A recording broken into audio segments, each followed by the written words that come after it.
Friends, in this class we will learn about different kind of friction. There are mainly three kind of friction or frictional force, like static friction, sliding friction and rolling friction. So there are three kind of frictional force. One is called the static friction, another is called the sliding friction, another is called the rolling friction. Now the first one, static friction. Whenever the body is at rest, whenever the body is at rest, then due to the position of rest, the body has its own weight. Now the weight creates a normal reaction force. Due to that, a frictional force is generated, and that kind of frictional force opposes the body's movement, and body is actually kept at the position of rest. So this kind of frictional force, whenever the body is at rest, is called the static friction. That kind of frictional force is actually called the static friction. Whenever this static position or the position at rest is overcome by the applied force, then the body will slide over the surface. So this kind of then at that point of time, the frictional force active between the body and the surface is called the sliding friction. Now whenever the body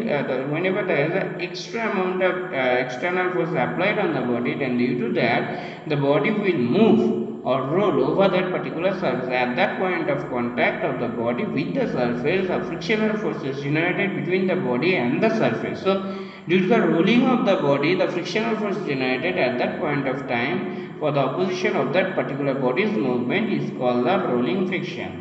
But the essential concept is that the force of friction at the static position, that means the static friction is greater compared to the sliding friction. If we actually draw the force of friction over the applied force, then we can see the force of static friction is greater compared to the any other frictional force. Thank you.